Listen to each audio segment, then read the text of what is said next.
야, 거대.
Imagine jumping into a hole that goes all the way through the earth.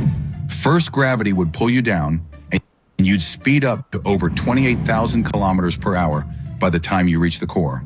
But here's the twist.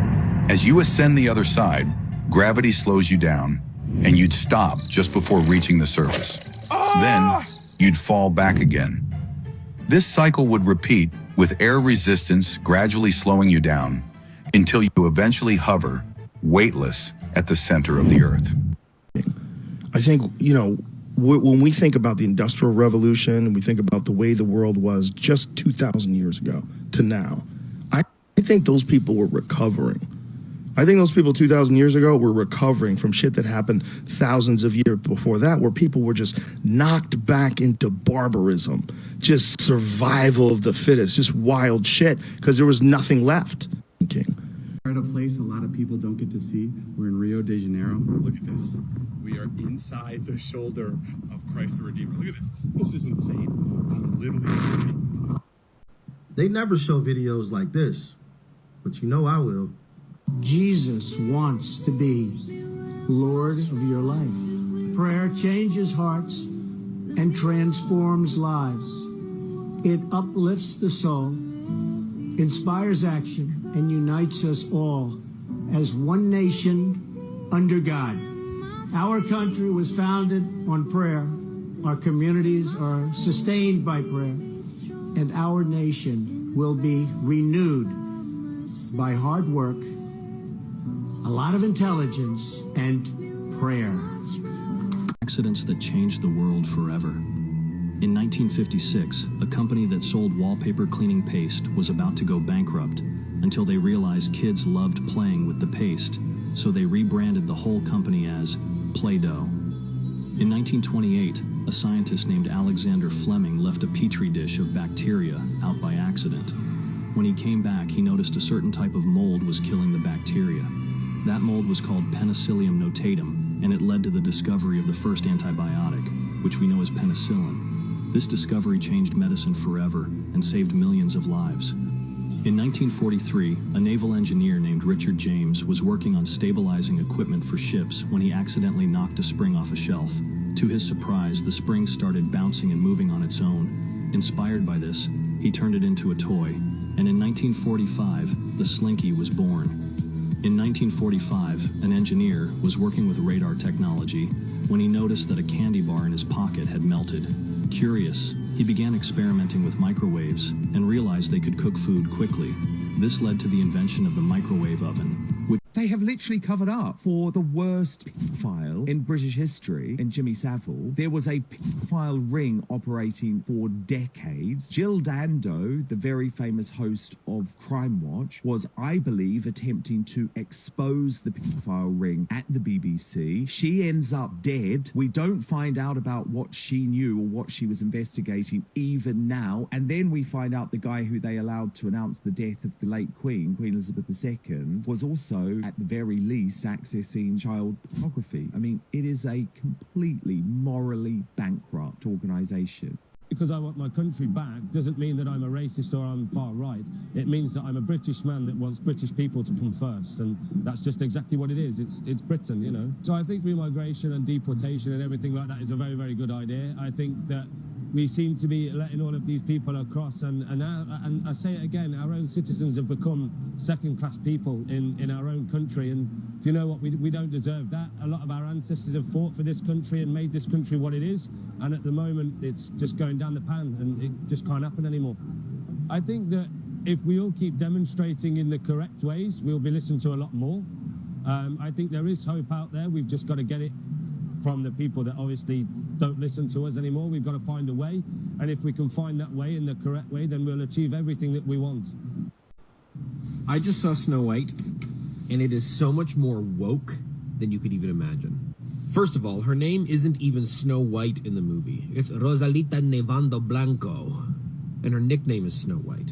They never call the dwarfs dwarfs. They call them folks who mine. They never refer to Dopey as dopey. They refer to him as person experiencing dopiness. The evil queen never says who is the fairest of them all. She says who is the most independent woman of all. The prince doesn't even kiss her to break the spell. He just respects her boundaries. During a grand banquet on the 3rd floor of Erfurt Castle, King Henry VI and his noble guests were enjoying a lavish evening until the floor suddenly collapsed. Over 100 nobles and their servants plunged from the 3rd floor straight into a massive cesspit below. In the Middle Ages, cesspits were often several meters deep and were only cleaned when nearly full. This meant that the unfortunate nobles didn't just fall, they drowned in filth. Henry VI, however, narrowly escaped death by grabbing onto a window ledge during the fall. This disaster highlights why many historical nobles actually disliked living in castles. Imagine waking up inside a giant stone refrigerator. That's exactly what a medieval castle felt like. Unlike the luxurious palaces we picture today, castles were built for war, not comfort. To prevent enemies from sneaking in, castle windows were few, small, and narrow, making the interior dark, damp, and cold. There was no privacy, as all rooms were connected, and forget about plush carpets. The floors were covered in straw. That straw absorbed everything: urine, spilled beer, leftover food scraps, and waste. While cesspits helped defend castles from underground invasions, they also created nightmarish disasters. Wake up Australia, this is how it starts. So Lakemba Mosque has put in a request to broadcast the Muslim call to prayer all across the suburb on loudspeakers. Their argument is that because 61% of the suburb is Muslim and 68% were born overseas. If the argument is that we're the majority in this area, so our customs should be imposed publicly, then when does this exactly stop? What if next alcohol is banned in bottle shops because it offends religious beliefs? Or women are told to dress modestly in public because it's not culturally appropriate? Or schools being pressured to remove music, dancing, and specific topics from the curriculum not to offend religious values? This is the textbook definition of a slippery slope. Today it's a loudspeaker, tomorrow it's your lifestyle being dictated by religious majoritarianism. We live in a secular democracy, and if we start bending the rules for one religious group, we open up the floodgates that challenge our very freedoms. And if we don't draw the line here, we won't have a line left to draw. Most people are Muslim today. Ask them to set the question. Why are you battling to stay in Europe for citizenship when you can go to Middle East where your Arab brothers are and get citizenship there? You're all Muslims. Which king? Oh, you're drinking more. I like you drinking 2 shots of gin. This is what they want. A country and a system that they can't create for themselves. They want to import it in other people's country. Every law that is in Islam that Muslims can't live under where they are, they don't want where they are. They want to introduce it somewhere else where nobody wants it. We're trying to guide you, that's what it is. We're trying to help. Who told you that the British or European Nation League wants you to guide them? Does the people of Switzerland live the daily life? Yes, sir. The Church of England has a state church that defines Christianity, that everybody goes under that state umbrella. So why do we want? This is a madness, a ludicrous of people. Instead of you come to integrate, to make a better life for yourself, you're coming to take people's countries over. And it's not only democracy, it's a religious crisis, identity crisis in religions. everybody that is converted to Islam looking for identity crisis. Have you ever seen an Arab walking around with the name Muhammad? No Saudi Arab last name is Muhammad. Never met one. And all the converts' name is Muhammad. You meet a Muslim, he doesn't even come from Saudi, but he's telling you all kind of Arabic text that he doesn't understand. As if an Arab. They laugh at you. You're not them. You can't be them. Don't impose people's culture on your own life. They're not you and you can't be them. The border between the United States and Canada is one of the most curious in the world, not only because of its size, but also due to the situations that arise along it. For example, Windsor is a Canadian city located south of Detroit, and it is the only Canadian city where you need to travel north to reach the United States. Another interesting situation occurs in Minnesota, specifically in Angle Inlet, a piece of land surrounded by Canada and a lake, which forces its residents to travel between countries daily. But this is not the only case. In Washington, we also find Point Roberts, a town that lives in the same situation, always raising the debate about whether its territory should be sold to Canada. However, a very curious situation also occurs in Darby Line, a U.S. town where some houses are generally divided by the border. Here, you can be in two countries at once without anyone stopping you. But where you would indeed have problems is in the town of Stansted, whose border runs right down the middle of a road, and if you cross it, you will be immediately arrested. It's time to reveal a national scandal. British taxpayers are sending billions of pounds abroad to pointless woke projects while we're told there's a £22 billion black hole. What I'm about to tell you paints a picture of, in my view, government-sponsored fraud, corruption and waste that spans decades. Are you ready? You sent £1.4 billion to refurbish the High Commission in Nairobi. This included replacing lighting and their fire alarms. Does that sound like value for money to you? You spent £15.5 million to set up climate-smart jobs in Uganda. There is 133 grand to monitor the Afghan Taliban's narcotics ban, £50,000 to study the health of shrimps in Bangladesh. You sent 25 million quid to support green urban growth in Somalia. Shall we just check with Somalia, do we think, and see how they're getting on with your money?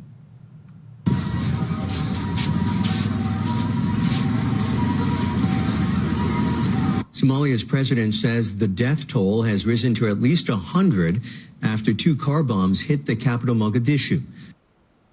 What are they going to do with that? Fight the jihadis off by planting a few trees? Are they? It's 25 million quid's worth of your money that's just been blown up, isn't it? You sent 15 brand new electric Porsche sports cars to Albania so they could use them for their prison service. Then there's 22.5 million on green growth in Nepal. Nepal. I mean, if only there was more, I don't know, rural landscape in Nepal.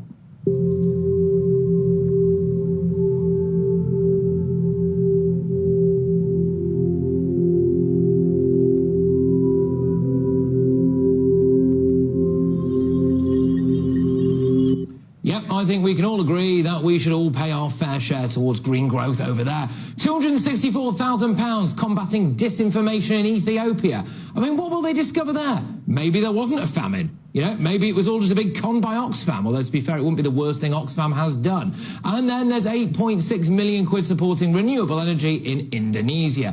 Well, let's look a little bit closer to home now, shall we? Whilst pensioners freeze to death, people can't afford to have kids or afford to live in a squalid bedsit in Slough, we are handing over tens of millions of pounds to so-called academics to study meaningless tosh. The government spent 200 grand researching the impact of Star Wars on the environment. 502 winter fuel payments for pensioners, that would be, roughly. 194k researching gay pig masculinities, which resulted in a film called Oink, which I am told by my producers I am not allowed to show you on account of the fact that it's far too graphic. So you spent 200 grand to not be able to see this stuff. Anyway, that's money well spent, isn't it? £407,000 researching gender-based and racialised violence in Ecuador. £311,000 so the University of Leicester can research indigenous film ecologies in India. 842 grand researching the Europe that gay porn built. Fantastic. So I present this show to you tonight, sitting on the foundations of gay porn. Remarkable, isn't it? And then there's the money that gets gobbled up by the public sector. You paid 19.5 million quid for Transport for London to move office. And then you paid 60 million quid so their staff can get into work even when the transport system is disrupted. Now, forgive me, but are they not the ones causing that disruption? We spent £1 billion for asylum accommodation and support in the northwest of England. So again, can you imagine what places like Bolton or Blackpool or Bootle could do with 1 billion quid if we helped to regenerate their local areas? No, I mean, it goes entirely towards looking after illegals instead. And then you found, well done, you found the money to donate 73 million quid for translation services for the NHS. So people who can't be bothered to learn our language can get the taxpayer-funded healthcare that they deserve. All of that is shocking. But imagine what we don't know about. The NHS had a £10.6 billion funding boost when Labour came to power. They've said it's just been totally swallowed up. It's gone, with no real results. And how? Why? Where's it all gone? There has to be a reckoning. I mean, just look at what Elon Musk and Trump are doing with the Department for Government Efficiency over there in the States. British taxpayers should demand no more money sent abroad for things like Bangladeshi shrimp studies, no more money so some artist with blue hair and a confused sexuality can examine Europe's gay porn scene, and a complete ruthless audit of all of our public institutions. I mean, don't let this government tell you that Britain is skint and your taxes need to go up. Well, we're sending money to everyone else. I don't hide my opinions. I'm a man. Why would I hide who I am? Why would I say I'm ashamed of my nation or my people? If I put a mask on my face, I'm saying I'm wrong. I'm saying I'm ideologically faulted. That's what that means. I'm an Englishman. I don't wear a mask. I show my face, I say my name. I say, come and get me, because I'm correct. That's all that matters. Wars aren't won by soldiers. Wars are won by thoughts. Wars are won by ideology, by heart, not by the moral high ground, not by soldiers. Soldiers fight the battles. And good for them. Obviously, I support them. But that's not the thing that wins a war. Winning a war comes from moral certainty. And that's what England's got. Moral certainty. And that's what all these people have. Moral certainty. They know they're civilized. They know that they gave that to the world. They know that they are free, and everybody in the entire world has a debt of gratitude to every Englishman for their freedom. So no, I don't hide my face, I don't hide my name, and I sure as hell aren't ashamed to talk on your camera. Last week, the country that started the Industrial Revolution announced that they would be closing down their last remaining factory that can make steel from scratch, effectively ending a 265-year era. The UK was also about to become the only G7 nation without primary steelmaking. But then, just yesterday, something crazy happened. For only the 6th time since World War II, the British government called an emergency Saturday meeting to pass a law that would prevent British Steel from closing down. But here's why that's so wild. Because 1, British Steel is not British. It's Chinese. And 2, British Steel wanted to close down that factory because it was losing them £700,000 a day. So the UK government has now got this impossible decision to make. Either let it close down and risk national security, huge job losses, and be forced to rely on other countries for critical industries like defense or infrastructure. Or the other option is to take control of British Steel and absorb those losses of close to £1 million a day, a cost that is paid with by taxpayer money. And after much debate, they decided that the cost of doing nothing and letting the factory close down would be much higher in the long run. So, lawmakers passed an emergency rescue. But here's the risky part. There's no guarantee that the government can turn the operation around. If demand doesn't improve or cost doesn't fall, it can literally become a bottomless money pit. And lastly, the law that they passed gives the government operation, but not even ownership of British Steel. The only other large-scale steelmaker in the UK is Tata Steel, and they are owned by India. So the question is, can the British government turn this situation around, or are they cooked? I don't believe that there is anything that can afflict mankind that hasn't got a natural cure for it. I think that there has to be. It just makes sense to me. Now, I couldn't prove that, but I just believe that. Yeah. That there's got to be something that cures things. And I'll tell you a good story. Okay. I have 3 friends. All 3 of them had stage 4 cancer. All 3 of them don't have cancer right now. some serious stuff going on. And what did they take? Jesus. They took what you've heard they've taken. This stuff works, man. There's a lot of stuff that does work, which is very strange because, again, it's profit. When you hear about things that are demonized and that turn out to be effective, you always wonder, well, what is going on here? How is our medical institutions, how have they failed us so that things that do cure you are not promoted because they're not profitable? That they can't control it. They don't have a patent on it, whether it's vitamin D, K2, and magnesium, zinc and quercetin. I do all that stuff. You ever wondered why no one can go beyond Antarctica? They say it's impossible to reach the edge of the Earth. Officially, you can try, but it's not that simple. There are international laws and treaties that prohibit ordinary people from exploring this region on their own. Doesn't that seem strange to you? It's the only place in the world with such strict rules to protect it. But what exactly are they protecting? This is where the story of Admiral Richard Byrd comes in, a high-ranking military explorer who dedicated his life to extreme missions. Byrd claimed to have gone beyond what we know as the ice wall in Antarctica.